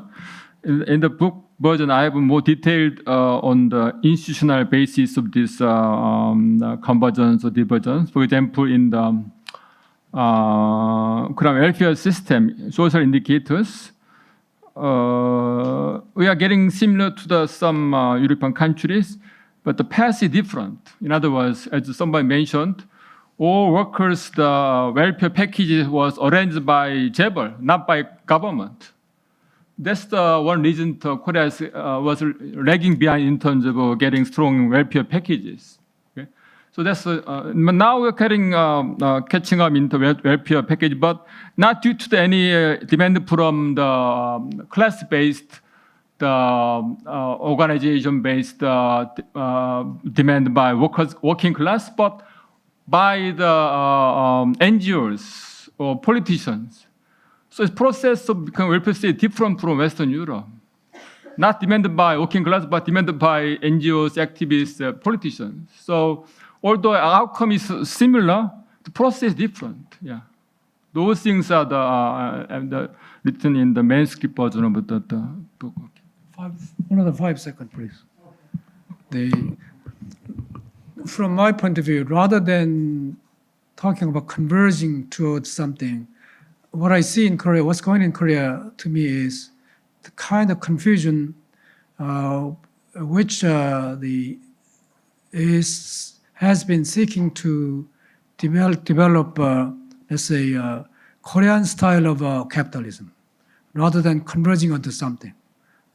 So once again, I wonder whether it's appropriate to say South Korean society is converging to something, or as I said, maybe it's trying to develop its own identity based upon their past legacies or learning process from outside. Okay, so that's the reason I use term diverging convergence. So convergence in the sense of the income level, living standard, or people's behavior, but Korea still remain different. So maybe we should call it Korea is a kind of advanced version of East Asian capitalism, maybe. So I think Korea still remain different. So we have how to name it. That's still main challenges. So in the sense, we have to be very careful and to name it because it's very difficult. It should name how to label Korean capitalism. Yeah. But the safe mode is mature version or advanced version of East Asian capitalism. Yeah. Is there any other questions on the floor? Or okay, Dr. Zhou. Hi, it was really good to hear all the, it's like great views about the contemporary Korean political economy. And I have one question for Professor In-hwa Chu. Yeah, because I also had written the papers about like a comparison between the South Korea and Taiwan. And as you're from Taiwan, I was wondering that what do you think the biggest differences between the government policies, including the semiconductor industries. Because you mentioned that, because in your presentation you said maybe you can talk about the democratization factors later if we have more time. So including that factor, so what do you think about the getting the support from the people about doing the industrial policies between two countries? So if you have any kind of opinions, so please let us know. Thank you. Thank you, Dr. Cho, for the question. I like to quote everybody here saying that to answer your question, probably I need to write a book. But just very simply, democratization, in South Korea, in the presentation material that I have prepared a little, it is clear that in South Korea, it has generated greater concern for distribution, or at least within the government. It is under pressure to give greater concern to distribution and the equality between large and small firms and so on. So now, of course, there are indicators that say the Gini coefficient has been rising in recent years. Now, that has to do with a lot of things, not only industrial policies, but welfare policies and everything else.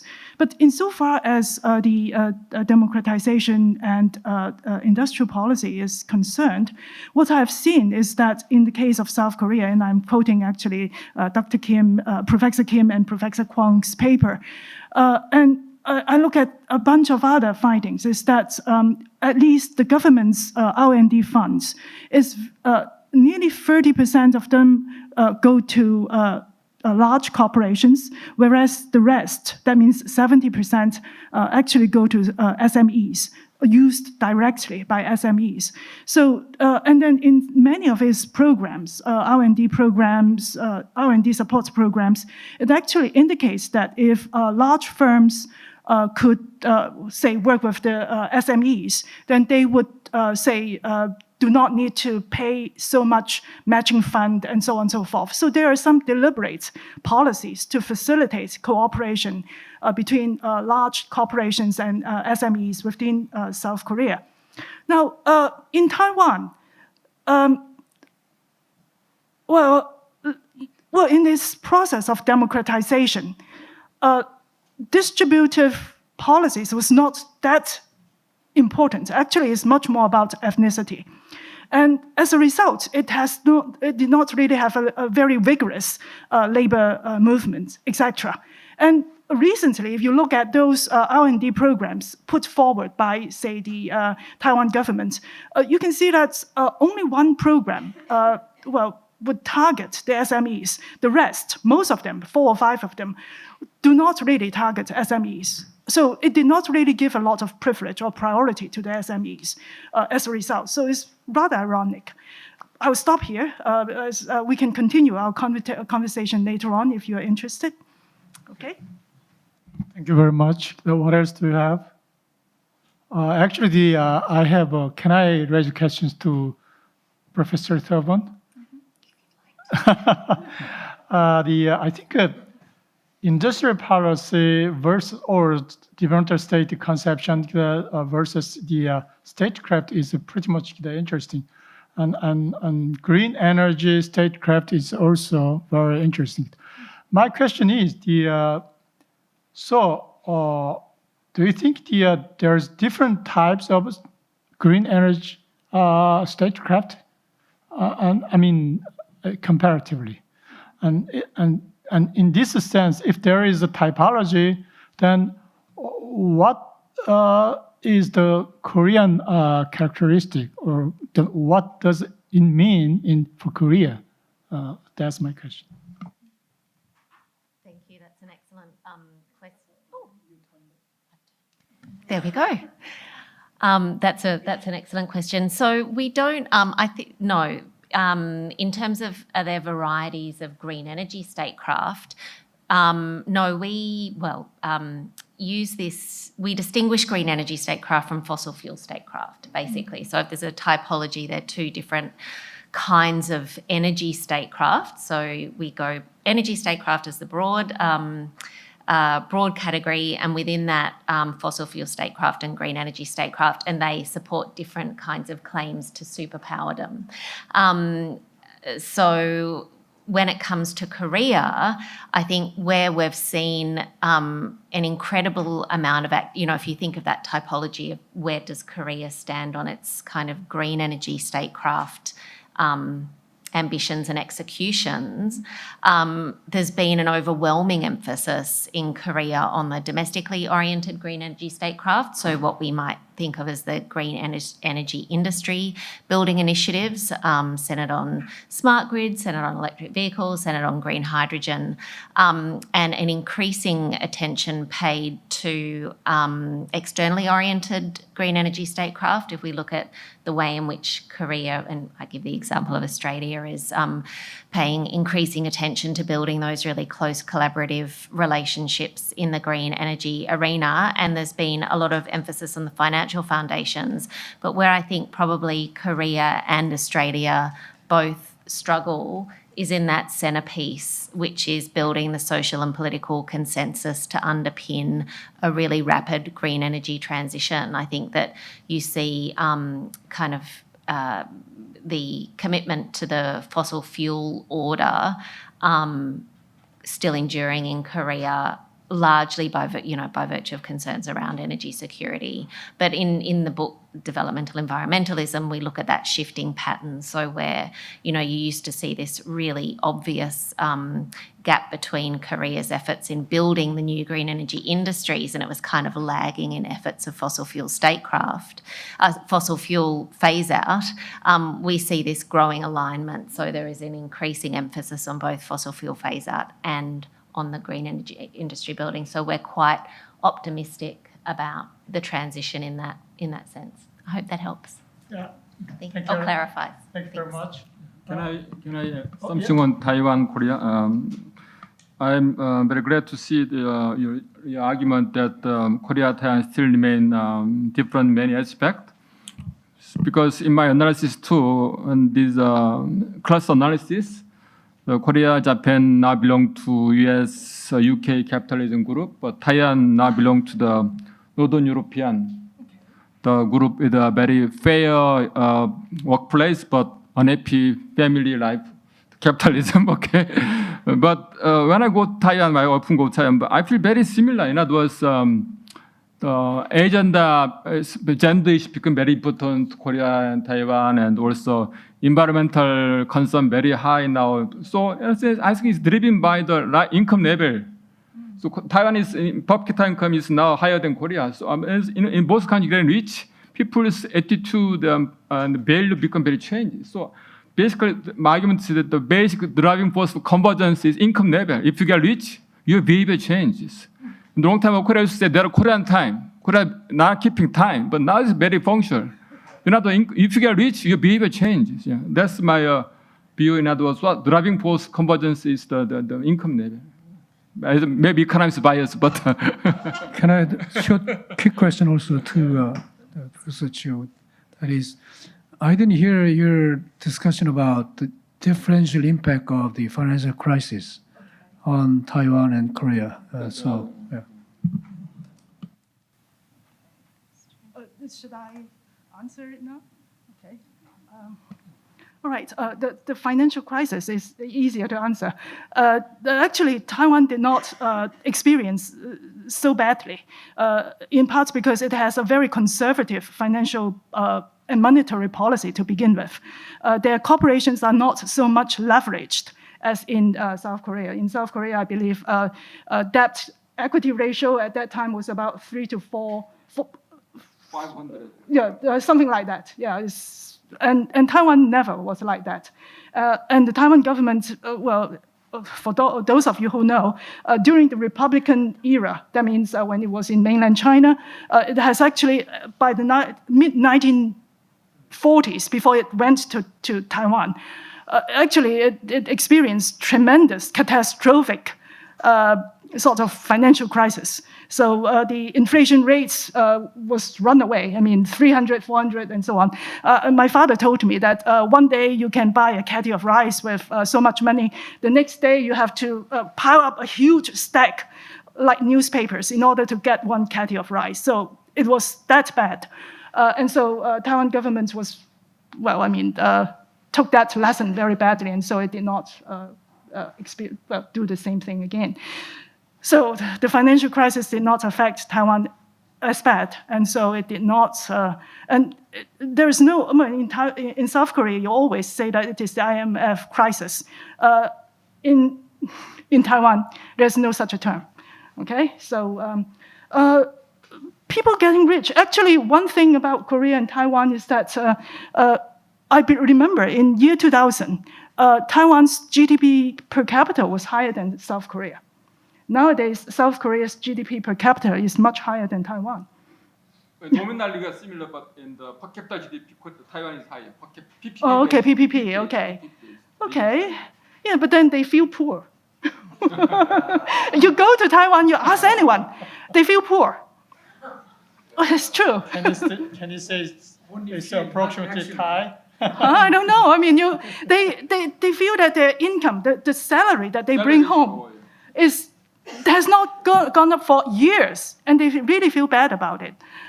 So I don't know. I mean, if you say that rich wealth level change people's behavior, you can say the reverse is true. I mean, there is a branch of modernization theory. I mean, defunct, basically saying that culture is everything. Culture makes a country develop or otherwise, and so on. So it's a complex philosophical question that we can debate for ages.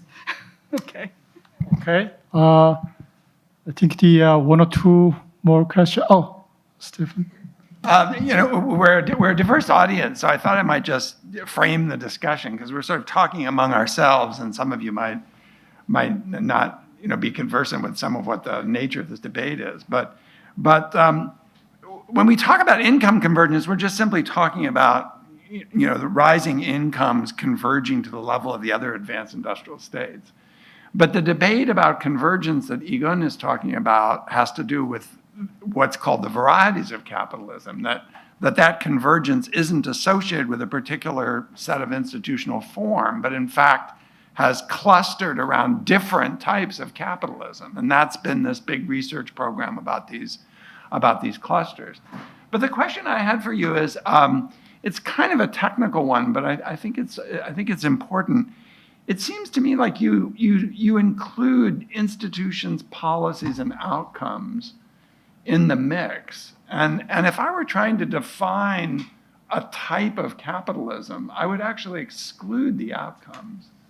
Because the outcomes presumably are a hypothetical, prediction that you generate from a particular configuration of policies and institutions. So, for example, I might think that workers will do better in a system in which there's an active labor market policy, but I wouldn't include the labor market outcomes as a component of a cluster. I would include the policies as a component of the cluster.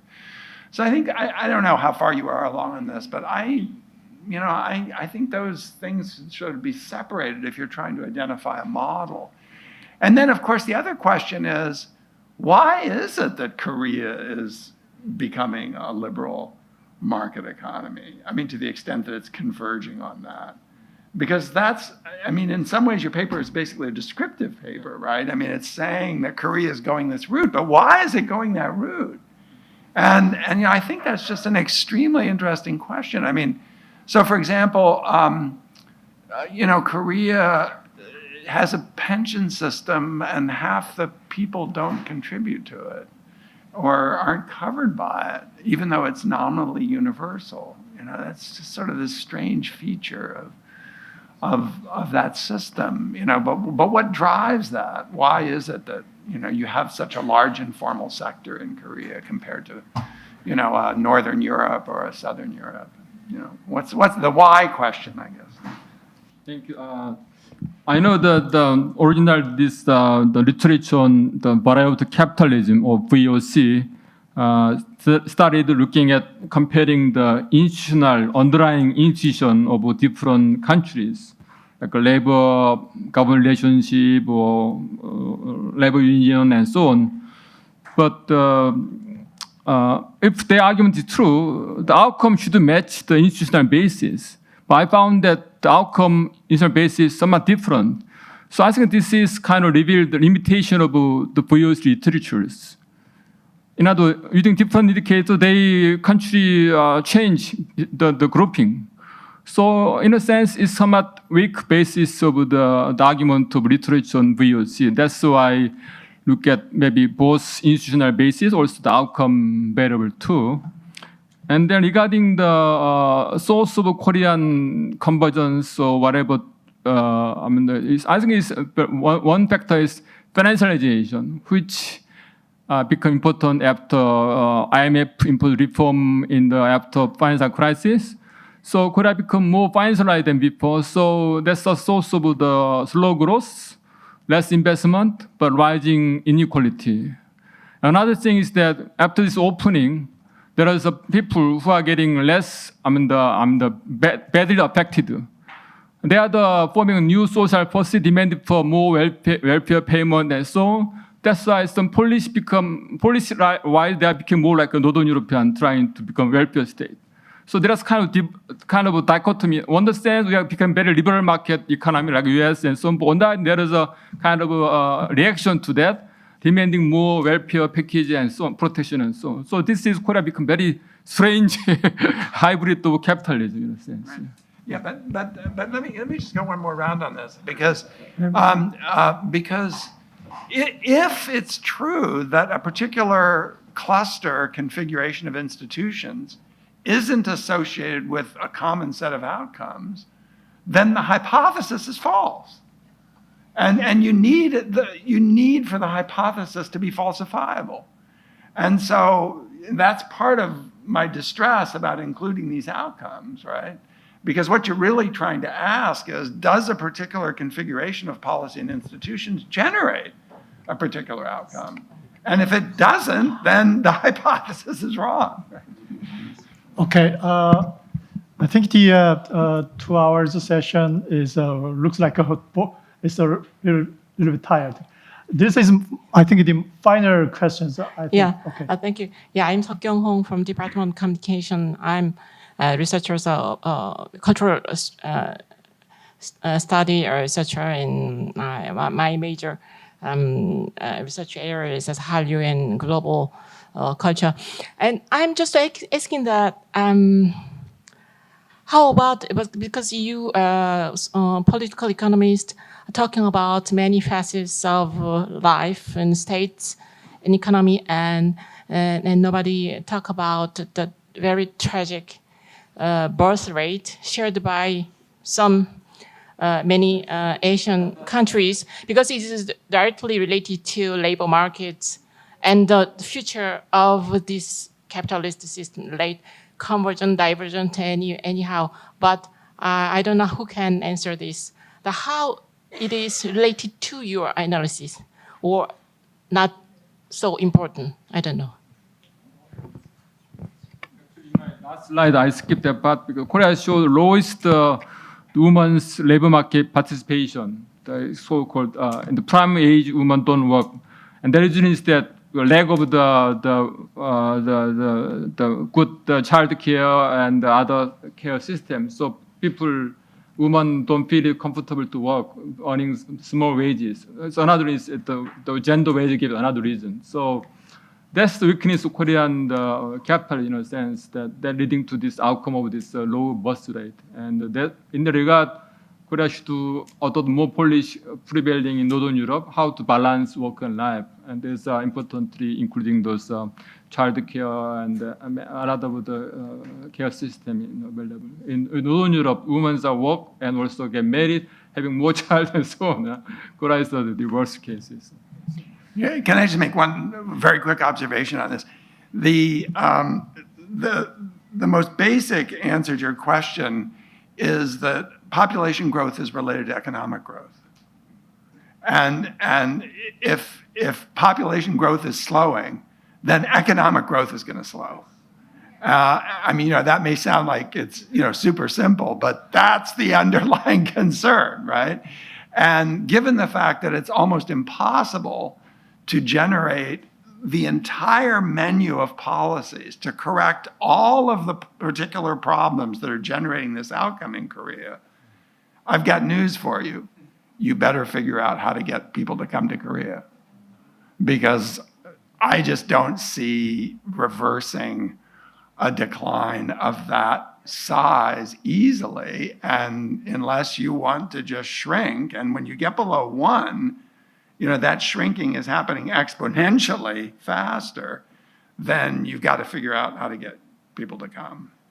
And that's hard because you have to integrate them, right?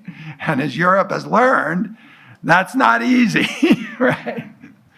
So low birth rate is kind of, for me, it's overconvergence, overshooting in Korea. So, can we wrap it up? Okay, why don't you give us okay. The next session will be conducted in Korean.